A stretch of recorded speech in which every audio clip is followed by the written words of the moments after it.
So let's begin on page 26 for those who have the chant book. 5 subjects for frequent recollection. And near the end of the chant, you hear the word karma or kama, which means our intentional actions.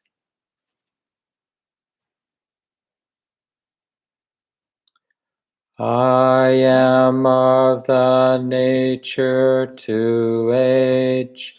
I have not gone beyond aging. I am of the nature to sicken. I have not gone beyond sickness. I am of the nature to die. I have not gone beyond dying. All that is mine, beloved and pleasing, will become otherwise, will become separated from me. I am the owner of my karma, heir to my karma, born of my karma, related to my karma, abide supported by my karma. Whatever karma I shall do, for good or for ill, of that I will be the heir. Thus we should frequently recollect.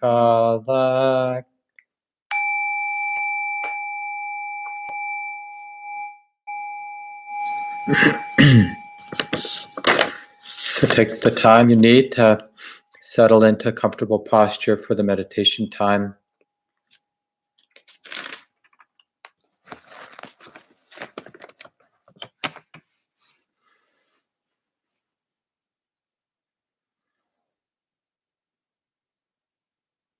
We can really appreciate that we have the great fortune to be able to sit the body down for some time now in our relatively safe spaces, and that the body, although not perfect, maybe some discomfort, but the body is able to be here without overwhelming pain. And we have this opportunity to develop the heart, train the heart.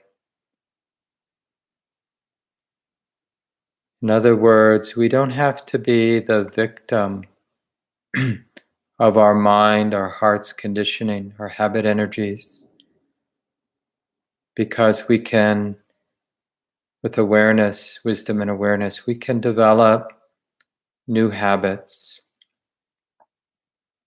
like the habit of and the value of being present.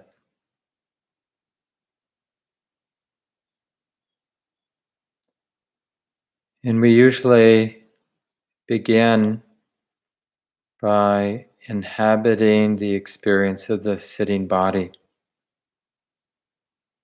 as if we're growing sensitive roots into our experience, this body sitting here, feeling, sensing what it senses, softening as the heart learns it's safe to receive, to feel what it feels.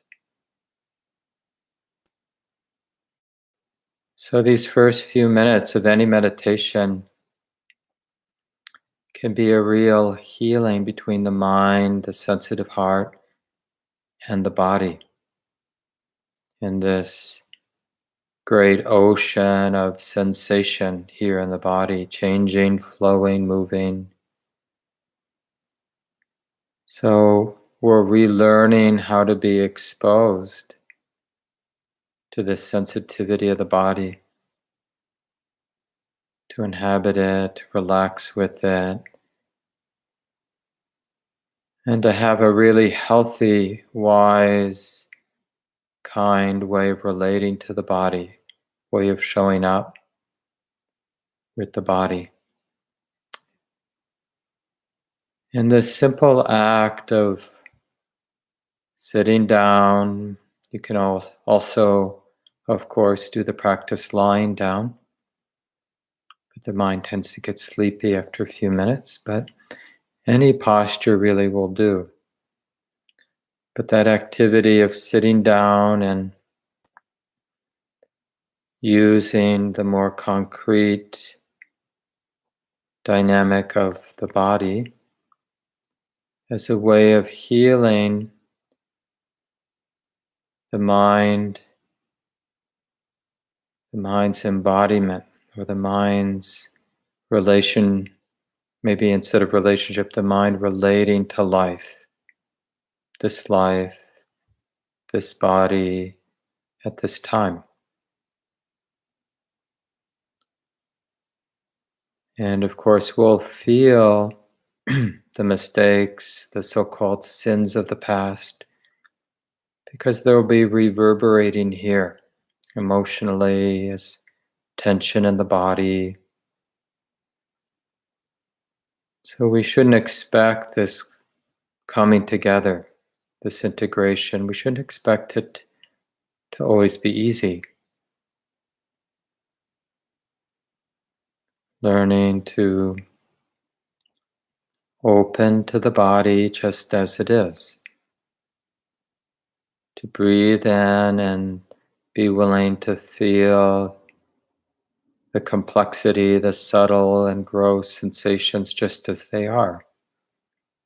And in breathing out, to simply allow these sensations of the breath of the body to be. Breathing in, acknowledging sensitivity, this exposure. Breathing out, allowing things to be the way they are right now. Breathing in, we say yes to the way it is. Breathing out, we relax and allow. Interest and curiosity with the in-breath. Trust, softening, relaxation with the out-breath. And in this simple way, healing the mind and body. Developing what we call samadhi. The stable, beautiful integration of body and mind. It's really the mind not in conflict with the conditions of the moment.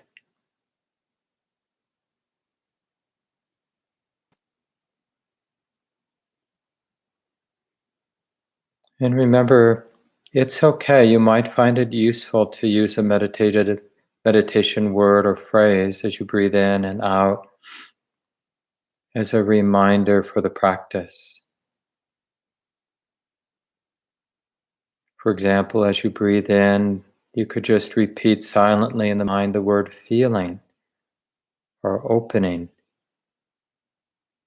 And as you breathe out, you could use a word like trusting or allowing, or even something like kindness.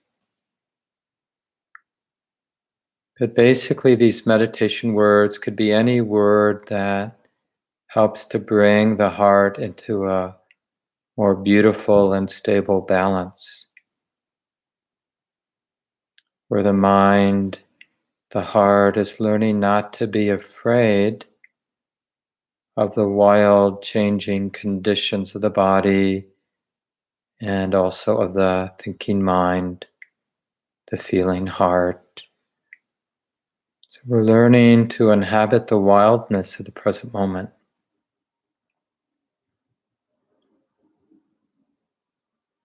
including distraction. Oh, yeah, mind is thinking, it feels like this. Can this be okay? So instead of being swept away by the content of our thoughts, this compassion and wisdom understands, oh, yeah, this is what the mind does. It thinks. This thought feels like this, seems like this. Can this be okay? So we're normalizing the activity, the sensation in the body, and we're normalizing the emotions and the movement of thought, not getting confused by any of it, because it's just a thought being known, just a sensation being felt. It's just what it is, something that comes and goes as nature. So let's continue now in silence.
And we'll be sitting for just a couple more minutes.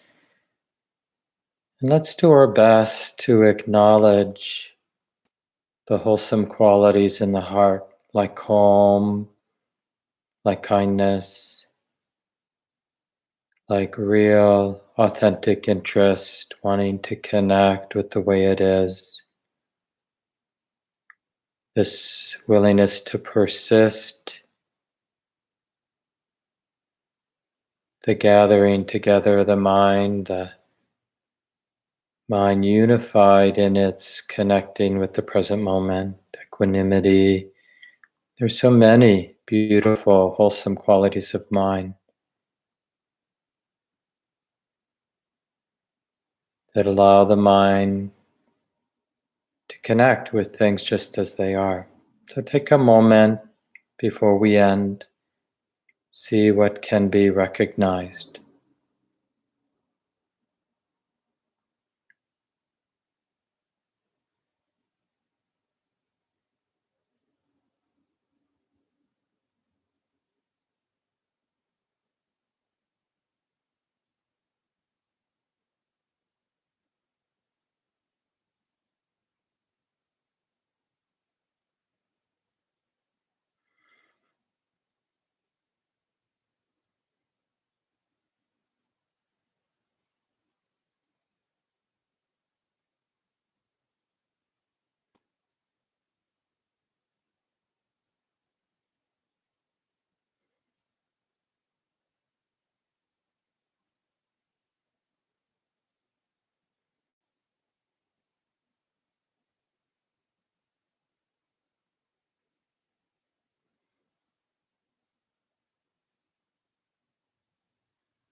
So take some time and adjust the body so you be comfortable. Stretch out if you need to.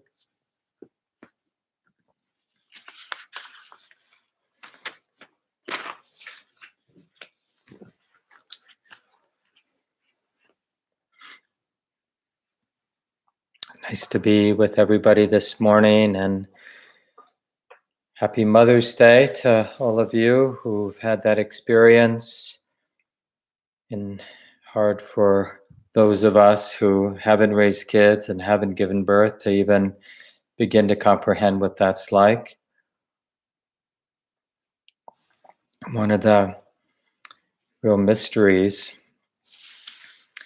for those of us who aren't mothers, and especially at this time, the interesting issue of nurture and taking care. And those who are joining us this morning for the first time, I've been talking the last, I think, 7 or 8 weeks now on caring for the heart and mind as part of the Buddhist path.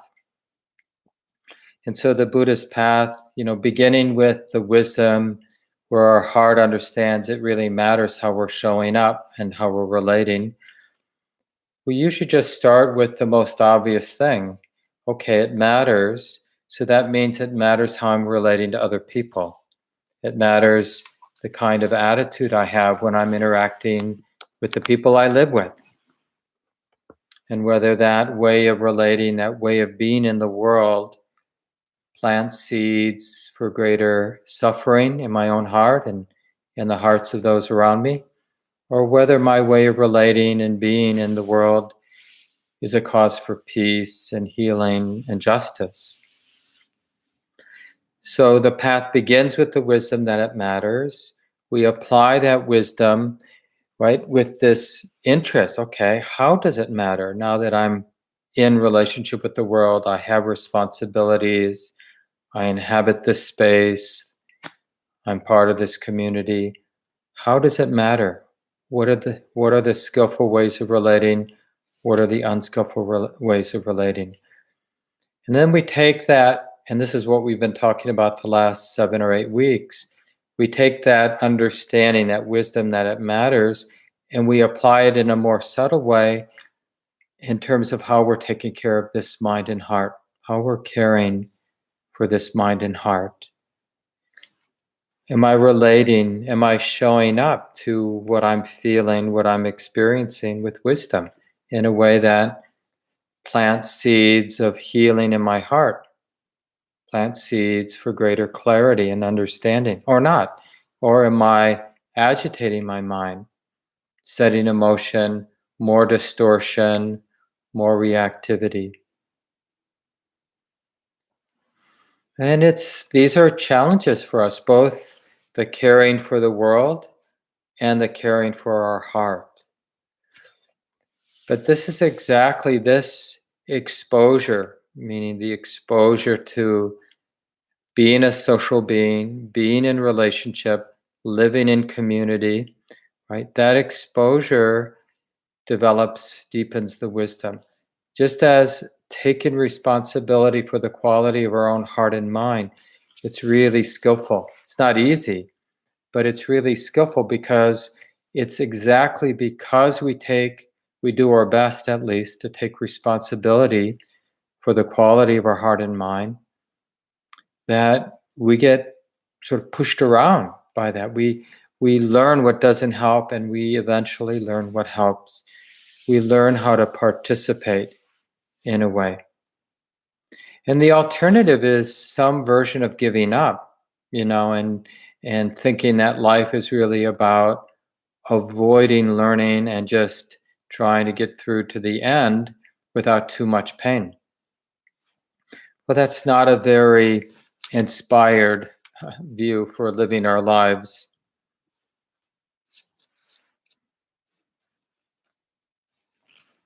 Last week I mentioned, I was talking about nature, and we can sometimes have this romanticized view of nature that it's really here to take care of me, like a Garden of Eden. It's a wonderful place. It's really here to provide me with beautiful sense experiences. But nature is neither here to, be our salvation, to provide for us, nor is nature here to get us and to, be the demon that is going to torment us. Nature is just nature. These very complex, interdependent movement of causes and conditions. And it's important that we respect nature in that way. So it's really teasing out any romantic, any idealistic, even in terms of seeing nature as bad. I'm sure many of you were moved, upset, disturbed, deeply disturbed by the shooting that happened a few months ago in Georgia. African American man jogging who was tracked down by a couple of white men and shot, apparently for no good reason except being a black man running. And, when we watch the video or just read the news report and realize that that's part of the nature of our community, the reverberations of racism and ignorance and, a lot of different forces moving together, leading to something, in some ways unfathomable, like that murder, that shooting. And so this is the world we inhabit, where things like this happen, sometimes in really intensely dramatic ways, and a lot of the time, and just ordinary, um, the ordinary exposure to change and to uncertainty and vulnerability, like when we cut our hand, or when we bump our head, or when something really beautiful, some wonderful healing interaction happens.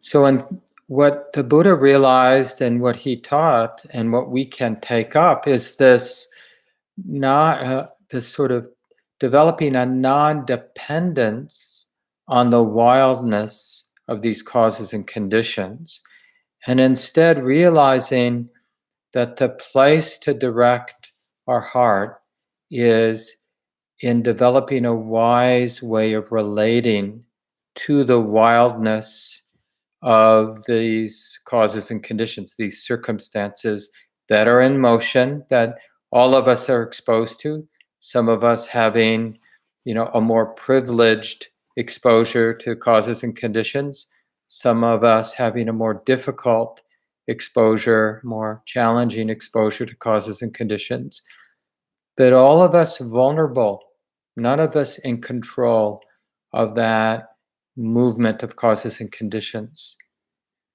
And what the Buddhist teachings are about is realizing that it really matters how I engage this wildness of my own mind and how it thinks and perceives and feels, and the world around me and how it moves. It really matters how I relate. And I'm going to take that up as sort of, in a way we construct that as our path.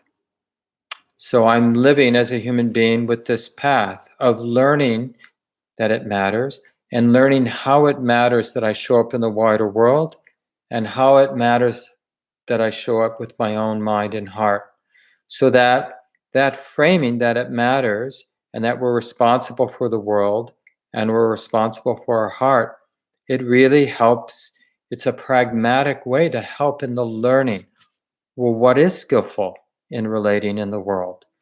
Well, what is skillful in relating to this sensitive heart, this thinking mind?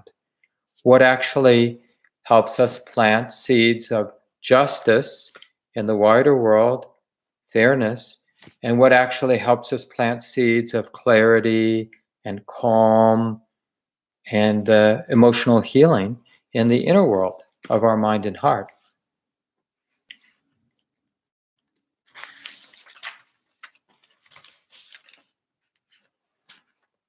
And one of the things, and this is what I've been talking about the last few weeks when we looked at the Buddhist teachings on the hindrances. What is it that hinders the clarity, the stability, the wisdom and kindness of present moment awareness? What gets in the way, right? And then we can sort of sum up what gets in the way is the mind misunderstanding desire. Often in the tradition, it can seem like the Buddha or the teachings are saying that desire is somehow unskillful. And people use the word desire in different ways. I don't find that a helpful way to language what the Buddha is saying, that desire itself is unskillful.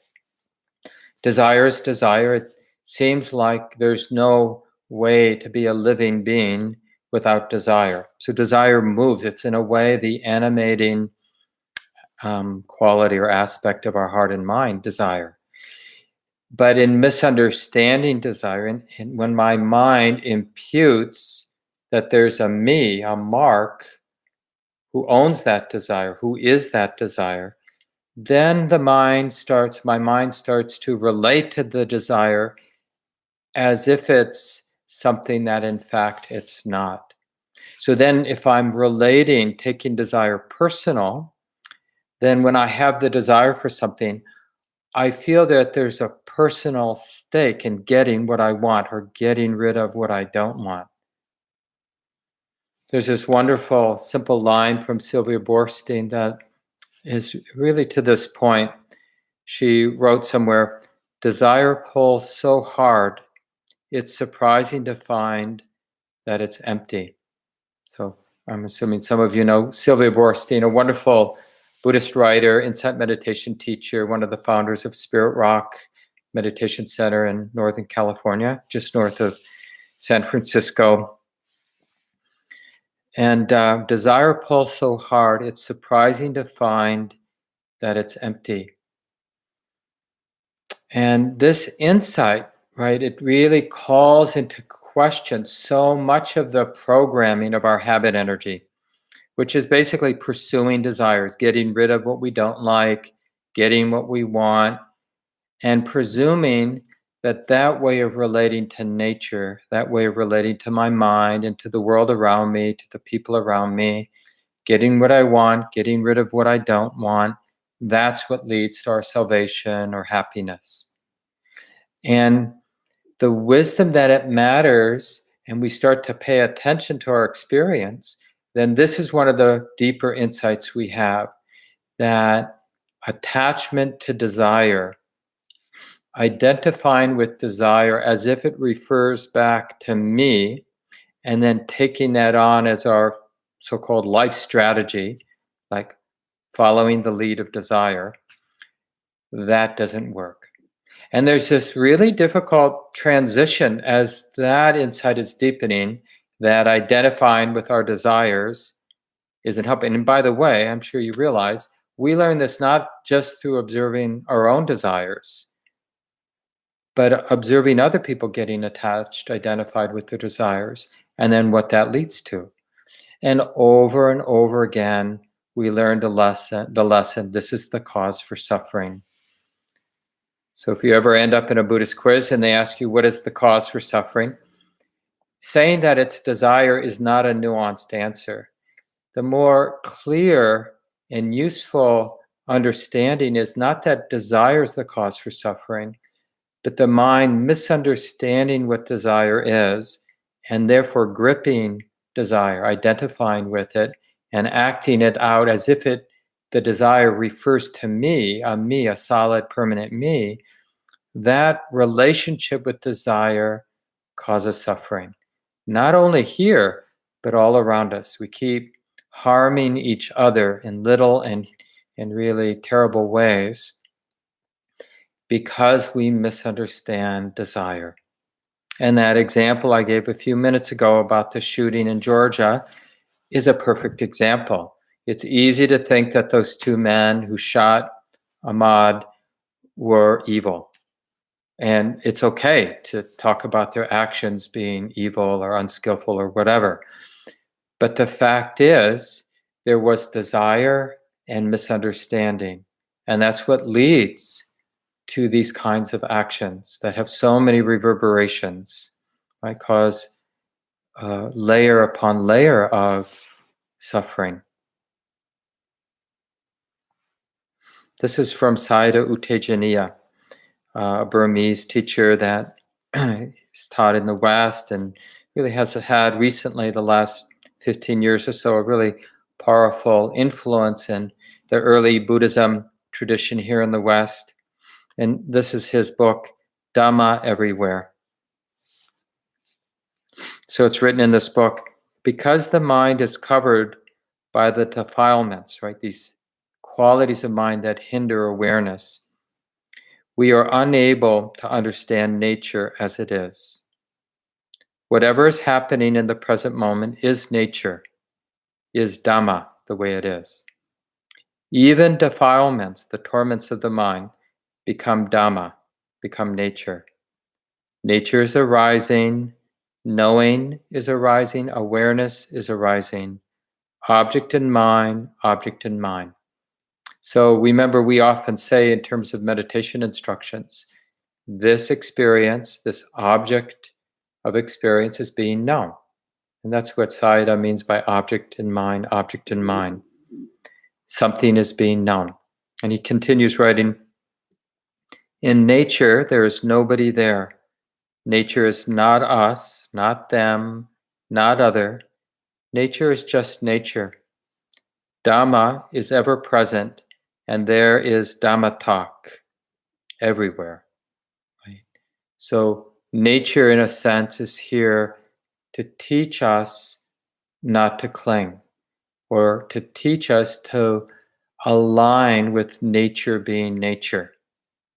That's how we participate. We learn how to let nature teach us. Initially, it teaches us to let go, not let go in terms of being passive. That's another misunderstanding that's common in Buddhism. When we hear things like letting go or non-attachment, we hear passivity. But what this exposure, this intimacy with nature, what it teaches the heart is to let go of misunderstanding desire. So we're only letting go of one thing. We're letting go of the ignorance that presumes that this movement in nature we call desire, the liking, the not liking, the attraction, the repulsion, to not be confused by that.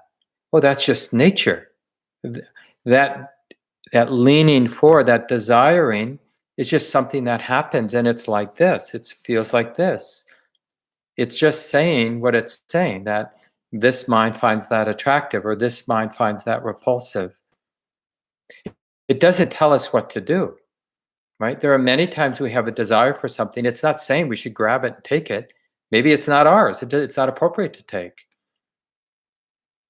So we can't help how desire moves through us in our heart, because it's really the result of so much complex conditioning through culture, for example, through our genetics, that our likes and dislikes are handed to us in a sense as a gift from nature. It's impersonal, but it's real. Desire is real. And none of us doubt that. We feel it. But we can understand it as nature, right? And then he continues writing here and mentions that this is our teacher, right? Where it's teaching us how to be with desire, how to let go of an ignorant way of relating to desire. He writes, nature is always teaching us Dhamma, but we are unable to hear. If we can see nature as it really is, the mind is free. Not free in being passive, but then free to participate with desire, with nature, with the activity in our mind and heart, the activity in our relationships, in our communities. Now we're free to act without being driven or blinded even by desire. If desire arises, the desire to harm, the desire to get, the desire to hold, if that arises and it appears skillful, like not planting seeds for suffering here or there, then desire isn't a problem to take into the world of action. But as a desire arises and the mind understands it's not self, it's not personal, but it's here, and when feeling the movement of desire, sense that it is going to cause harm here or there, then we have this option, which is just to feel the desire moving without acting it out. And that's what Sylvia's comment really points to. Desire is so hard. Desire pulls so hard, right? It feels so real. It's surprising to find that it's empty. And by that, I think she means that, and hopefully you've had this insight where you felt that pull of desire. It felt so real, like there really is a me who needs to fulfill this desire, needs to get rid of or get. But we hang in there just feeling the intensity, the aliveness of that desire, that life energy, but we don't act it out. We're curious. We're not repressing it. We're just letting it move, reveal itself. Desiring is being known. And then, lo and behold, desire ceases without us acting it out or gratifying the desire.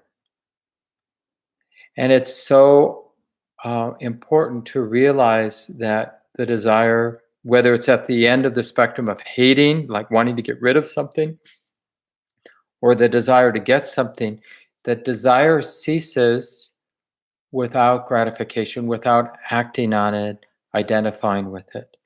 And that's a real empowerment, because that means I can be in a world, like have a body and a mind where desire is always moving, but not acting it out with ignorance and keeping on setting emotion suffering for myself and others. That is the world we often feel and see around us, and unfortunately at times we participate in that world where in a sense we're driven by desire, no wisdom, just that ignorant identification and acting out of desire without concern in terms of what that might set in motion. And then we get a world like the world we live in. So this is really the tension. Initially, it feels like we always hear the cliche about spiritual practice, about going with the flow. But initially, as this wisdom that it matters develops, and we bring that wisdom, it matters, into the world of our relationships and communities, and we bring that wisdom that it matters into navigating and opening to what's moving in the heart and mind, it's not just like going with the flow, because the wisdom know that it matters, and the wisdom that it's really this compassionate wisdom that knows I don't want to plant more seeds of suffering in my interactions out in the world and in my interactions within my own mind and heart. I want to be full of care. I want to be wise so that I'm planting seeds that lead onward to release and to healing in the heart and in the world. I was leading a group for the Northfield Buddhist Center yesterday, Saturday, and somebody read this passage from Wendell Berry that I don't think I had heard before, but it's really beautiful. It's called The Real Work. And again, by Wendell Berry, an environmentalist and writer and wise person. It may be that when we no longer know what to do, we have come to our real work. And that when we no longer know which way to go, we have come to our real journey. The mind that is not baffled is not employed. The impeded stream is the one that sings. And I think part of what this poem these words might be pointing to is this seeming tension when the mind knows that it matters, and then that because the mind knows it matters, it brings this compassionate, wise, somewhat continuous presence to the activity of our lives and relationship out in the world, and brings this compassionate attention to the activity of our own mind and heart. Because this tension that it matters, we don't want to just act out every impulse, every habit, because we know it matters. So we create this kind of tension, this, well, let me feel, let me sense the wholesomeness or unwholesomeness of what's arising in my heart, what's showing up in this interaction with this other person and this group of people. Let me feel and let me intuit, let me sense, is this helpful? Is it skillful? Am I contributing in some positive way toward healing? Or am I setting in motion more greed, more hatred, more reactivity, more tightness in my heart and in those around me? And because we care, we're willing initially to inhabit that somewhat tense place of being a moral. I know we need to sort of use that word in new ways because it can push our buttons, but being a moral being that cares about how we're showing up because it matters. So I'm going to I'm willingly inhabiting this tension because I know it's possible for me to be unskillful. So I'm going to be vigilant. I'm going to shine this light out of compassion for myself and others. I'm going to shine this light of awareness and wisdom that is going to practice not being confused by desire so that the wisdom can sense what it might set in motion if it were to be acted out. And we often talk about what gets in the way, but today, for the last few minutes, I wanted to share the wholesome qualities that we can keep in mind. And this list, this map, is a really good one to memorize, just like knowing what hinders the clarity in the mind, like greed and hate and dullness and restlessness and worry and doubt, these 5 hindrances. It's really good to know what qualities, when imbalanced, lead to the mind seeing clearly what it needs to see clearly, like the causes for suffering and the causes for healing. Isn't that what we want to see? So then it really begs the question, well, what are the qualities when imbalanced in my heart and mind, or anybody's heart and mind? Allow that mind to see things as they are. So then that mind understands more and more deeply, oh, this isn't helping. Oh, this is really leading to deeper healing and freedom. I was reading an article by Gil Fronsdal recently, and he's talking about these 7 factors of awakening, which is one of the important lists of the wholesome qualities that support awakening. And he mentioned that in the suttas, this is a talk the Buddha gave near the end of his life, and that instead of emphasizing like what somebody, a good practitioner, should believe in, it's much more, as the Buddha often was, very pragmatic. What qualities of the heart and mind, when present and in balance, naturally lead to seeing clearly and to skillful engagement with the world? He writes, this is Gil Fronsdal, these factors create the conditions in the mind so the mind can do the kind of letting go that leads to liberation. Prior to liberation, the 7 factors can be developed to the point of becoming inner strengths that facilitate the process of gradually releasing clinging. Experiences of non-clinging help us make different choices about how we live our lives, right? When we're clinging to desire, there's no choice. In a way, we're a robot acting out that attachment to that particular desire. But when we've cultivated this non-clinging, then when desire shows up, then we can actually observe the desire and really sense if it's helpful, something to be brought in, acted out, expressed in the world, or whether it's something not to repress, but just to feel, oh yeah, a lot of lust is moving now. Lust feels like this. It's really strong. It's really intense.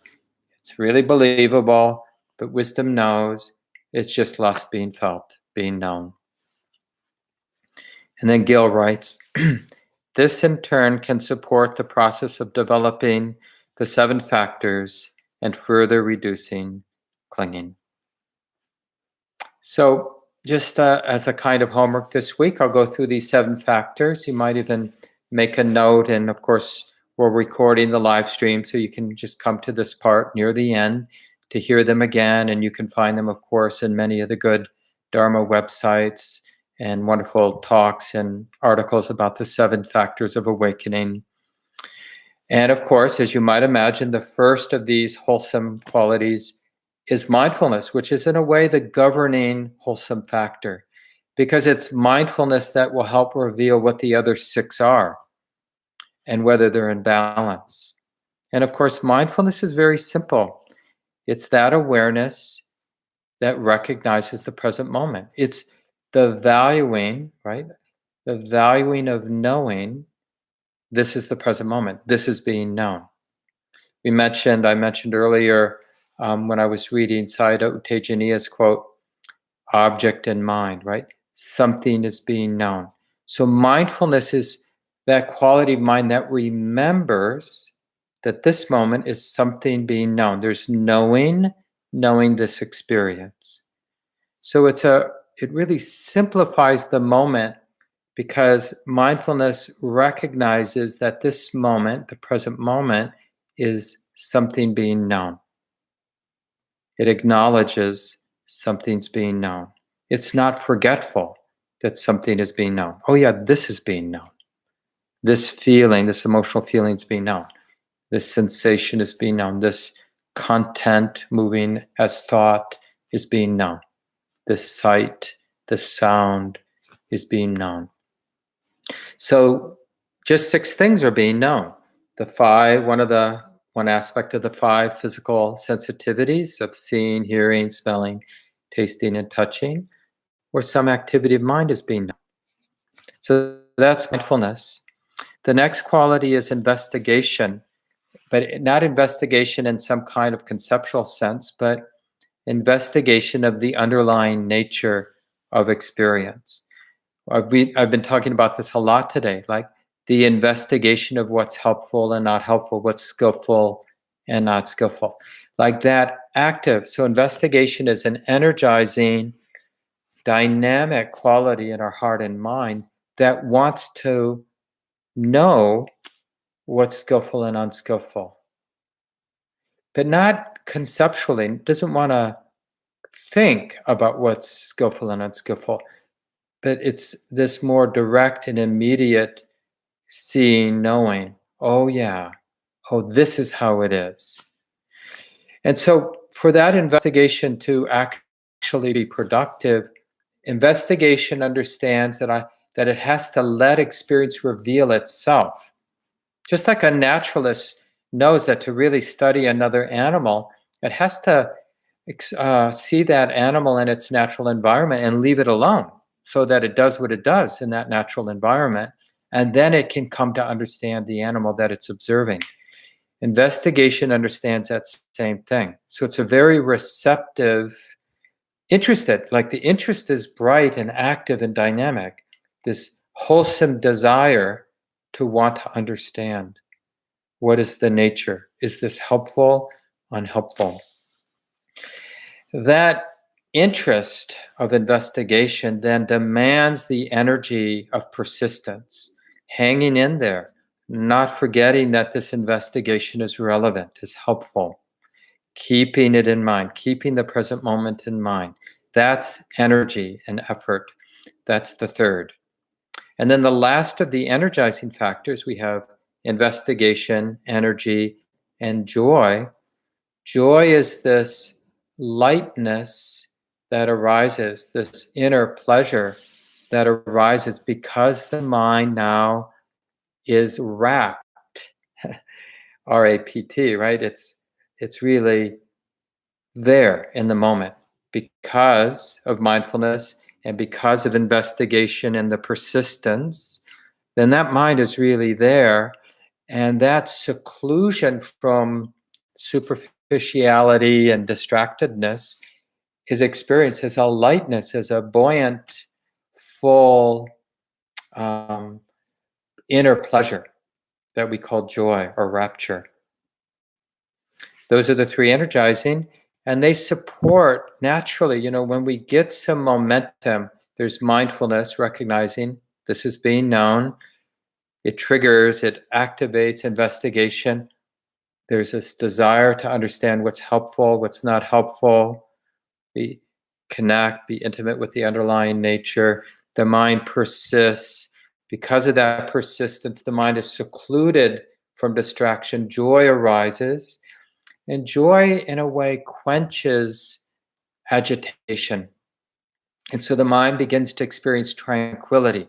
This is the first of the tranquilizing qualities, wholesome qualities. We have tranquility, concentration, and equanimity. And then that makes the 7. So tranquility is really the quality of contentedness and ease that arises because joy has this inner pleasantness. And so the mind begins to relax its constant seeking for a nice experience, because right here, the subtleness and the collectedness that has come from the investigation and the persistence and the joy, that coming together of the heart and mind, the beginning of the coming together of the heart and mind, is satisfactory in a sense. There's a contentedness and ease, and so a deepening calm. And then that, as that calm deepens more and more, it allows the mind to really collect, to gather together. So all aspects of the mind are in the service of seeing clearly the way it is. This unification of mind, samadhi, a lot of you know that word, is then the, so what would that be? The sixth quality. And then the last is equanimity, this beautiful balance, equanimity, equipoise of the heart and mind, right? It's unflappable because the mind has healed to such a degree. It really, for a while, has some immunity from being pushed around by experience, because the wisdom and samadhi is sufficient to give it that immunity. So it's there, it's clear, it's comprehending the way it is, not intellectually, but directly. Experience is coming and going, seeing that it's changing, that it's not so personal, that grasping is the cause for suffering, letting go of grasping is the cause for freedom. It's seeing all of that, and that's what's maintaining the balance, that both the seclusion and the wisdom that knows not to cling really supports that equanimity. And so that rounds off the three calming factors, which are held together by mindfulness in balance. So we have investigation, the energy of persistence, and the joy being the activating or energizing wholesome qualities. And we have tranquility, the ease of the heart. We have the stillness and unification of concentration or samadhi. And we have the balance of equanimity as the calming aspects. And mindfulness, sort of knowing the particular balance in any moment, knows how to bring to mind. The way we feed and strengthen these wholesome qualities is by recognizing them. And when we see any of these, like see joy, then and see it with some continuity, we'll naturally learn how to feed it, how to strengthen it, and we'll naturally catch what undermines the development of the joy. And so we get better at keeping the mind in balance. So there's some real calming factors and some real energizing factors. And that's a really important thing to understand about the kind of heart we're developing. It's both very settled, doesn't need to act, isn't afraid of action, but it's also at the same time very bright and nimble and wieldy and capable of connecting and comprehending things that come and go in our experience. And then we have a mind and heart that can do the work of living. So we've come to the end of time. Hopefully some of you can join Win and me on Tuesday